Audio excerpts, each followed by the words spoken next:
জঙ্গলের সব গাছ সবুজ ও তরতাজা ছিল, কিন্তু একটা গাছ কিছু কারণে একেবারেই শুকিয়ে যায়।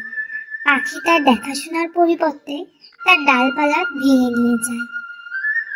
পাখিরা, আমি এখনো বুড়ো হইনি, আমার শিকড়ে পোকা লেগেছে, আর পানি না পাওয়ার কারণে আমি শুকিয়ে গেছি। দয়া করে আমাকে নষ্ট করো না। কালু, এর একটা কথাও শুনবা না। এ একটা শুকনা গাছ, যা কোনো কাজেই আসে না। এরকম বলো না কালু কাক, আমি ফল দেওয়া গাছ।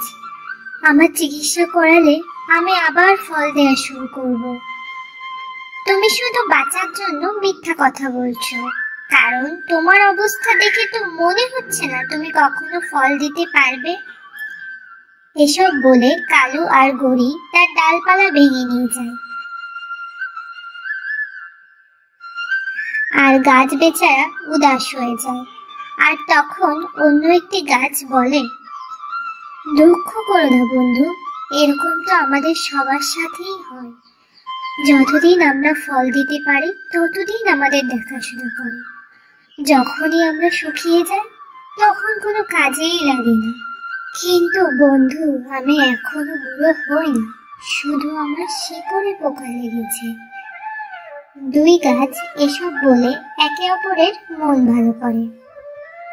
কালু ভাইয়া, আপনি এত শুকনা ডাল কোথায় পাইছেন? আমি তো দূরের বড় বড় জঙ্গলে গিয়েও এরকম ডাল পাই না। টুনি, তুমি জানো না আমাদের জঙ্গলের একটি গাছ শুকিয়ে গেছে? এখন আমাদের শুকনা ডালের জন্য দূরের জঙ্গলে যাওয়ার দরকার নেই। হ্যাঁ টুনি, ওই গাছ থেকে আমরা ডাল আনছি।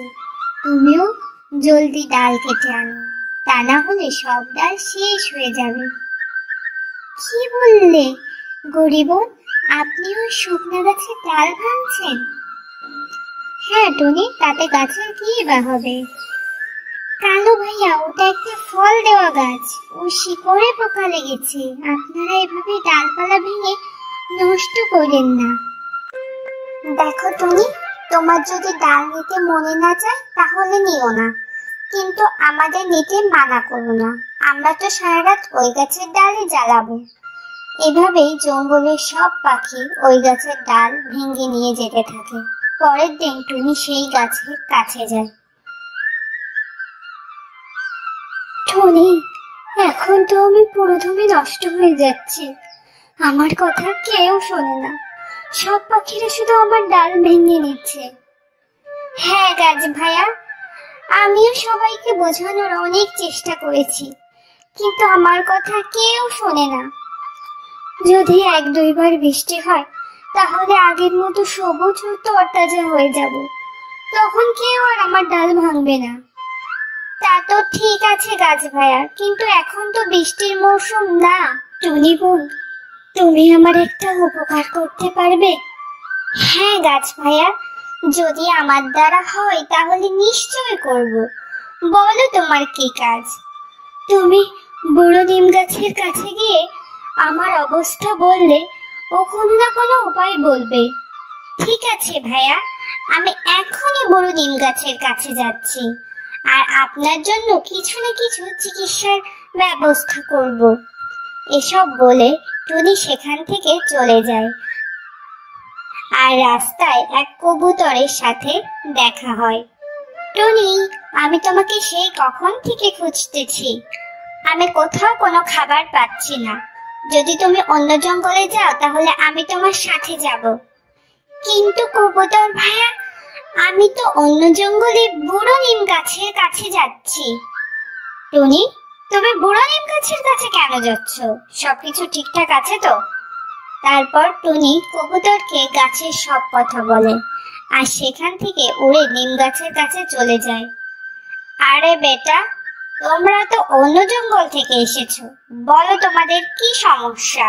নিম কাকা, আমাদের জঙ্গলে একটা ফল গাছ পুরোদমে শুকিয়ে গেছে, ও শিকড়ে পোকা লেগেছে। আমরা তার জন্য কিছু ঔষধ নিতে আপনার কাছে আসছি। ঠিক আছে পাখিরা, তোমরা আমার ডাল থেকে কিছু পাতা নিয়ে যাও, আর এগুলো পিষে গাছের গোড়ায় দেবে, সাথে কিছু পানিও দেবে। দেখবে কিছুদিন পর গাছ আবার আগের মতো সবুজ তরতাজা হয়ে যাবে। তারপর টুনি আর কবুতর নিম গাছের পাতা নিয়ে আসে, আর অন্যদিকে তোতা, কালু আর গৌরী গাছের ডাল ভেঙেই যাচ্ছে। থামো সবাই, এখন এই গাছের ডাল ভেঙো না। কেন কবুতর, কিসের জন্য গাছের ডাল ভাঙবো না? কালু তো তুমি আমাদের ডাল ভেঙে নিয়ে গেলে, তো আজ কি হলো? গৌরী এ অনেক ডাল আগে থেকে জমা করে রাখছে, এজন্য আমাদের মানা করতেছে। না তোতা, এসব কিছু না, আমরা এই গাছের চিকিৎসা করাবো, তাই তোমাদের মানা করছি। পাগল হয়ে গেছো তোমরা দুইজন? এটা একটা শুকনা গাছ, যা কখনোই তরতাজা হবে না। এ শুধু বাঁচার জন্য এসব কথা বলতেছে, আর তোমরা এর কথা শুনে চলে আসছো। এখন সরো এখান থেকে, আমাদের ডাল নিয়ে ঘরে যেতে দাও। এসব বলে সব পাখিরা ডাল নিয়ে চলে যায়, আর শুকনো গাছ এসব দেখে কান্না করতে থাকে। চিন্তা করো না গাছ ভাইয়া, আমরা তোমাকে নষ্ট হতে দেব না। হ্যাঁ গাছ ভাইয়া, আমরা আজ থেকেই তোমার চিকিৎসা শুরু করব। কিছুদিনের মধ্যেই দেখবা তুমি আগের মতো ভালো হয়ে যাবা। তারপর টুনি আর কবুতর নিমের পাতা পিষে ওষুধ বানিয়ে আনে আর গাছের গোড়ায় দেয়। টুনি চলো, এখন নদী থেকে দুইজন পানি নিয়ে আসি, যাতে ওষুধ গোড়া পর্যন্ত পৌঁছায়। এসব বলে তারা দুজন পানি নিয়ে আসে আর গাছের গোড়ায় দিয়ে দেয়। এভাবে কিছুদিন টুনি আর কবুতর মিলে গাছে পানি দিতে থাকে।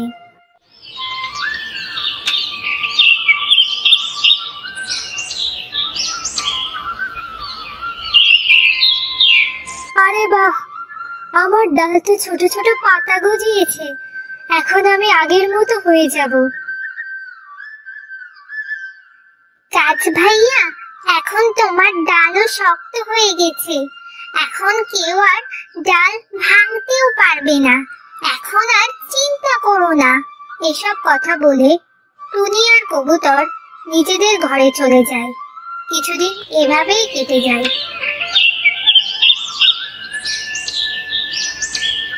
আর শুকনা গাছ ফুলে ফুলে ভরে যায়।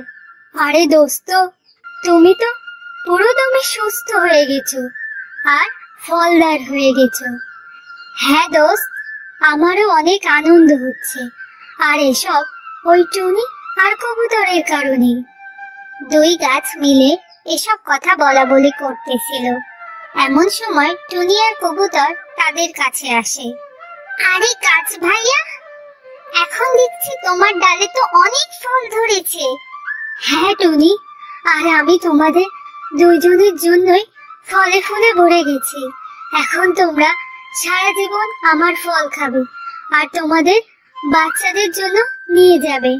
হ্যাঁ গাছ ভাইয়া, আজকাল আমাদের জঙ্গলের খাবার খুঁজতে কষ্ট হচ্ছে, এবার আমাদের খাবারের চিন্তা দূর হয়ে যাবে। এসব বলে দুজনে ফল নিয়ে নিজেদের বাড়ি যাচ্ছিল। তখন রাস্তায় ওদের গৌরী আর কালু কাকের সাথে দেখা হয়। তোমরা দুইজন এই জঙ্গলে ফল কোথায় পেলে? আমাদেরও ওই জায়গার নাম বলে দাও, আমরা ওইখান থেকে ফল নিয়ে আসি। গৌরী বোন, এই ফল তো ওই শুকনা গাছে, যাকে তোমরা বেকার মনে করে ডালপালা ভেঙে দিছিলে। কি বলো টুনি? আমার তো তোমার কথা বিশ্বাসই হচ্ছে না। আমি এখনই যে ওই শুকনা গাছকে দেখতেছি। এইসব বলে গৌরী আর কালু শুকনা গাছের কাছে চলে যায় আর গাছে ফল দেখে চমকে যায়। এ কি গৌরী, এ গাছ দেখি সত্যি ফলে ভরে গেছে। হ্যাঁ কালু, আমার তো ফল অনেক পছন্দের, চলো আমরা জলদি কিছু ফল পেড়ে নিই। কালু আর গৌরী, তোমাদের দুজনের আমার ফল খাওয়ার কোনো অধিকার নেই। তাছাড়া তোমরাই আমার ডালপালা ভেঙে নষ্ট করেছো। গাছ ভাইয়া, তুমি আমাদের মাফ করে দাও। আজকের পর থেকে আমরা আর কখনোই এমন করব না। না কালুকা, আমি তোমাদের দুজনকে আর ফল খেতে দেব না, তাতে যাই হয় হোক। গাছের এসব কথা শুনে গৌরী আর কালু খালি হাতে সেখান থেকে চলে যায় আর তাদের কৃতকর্মের ফল ভোগ করতে থাকে।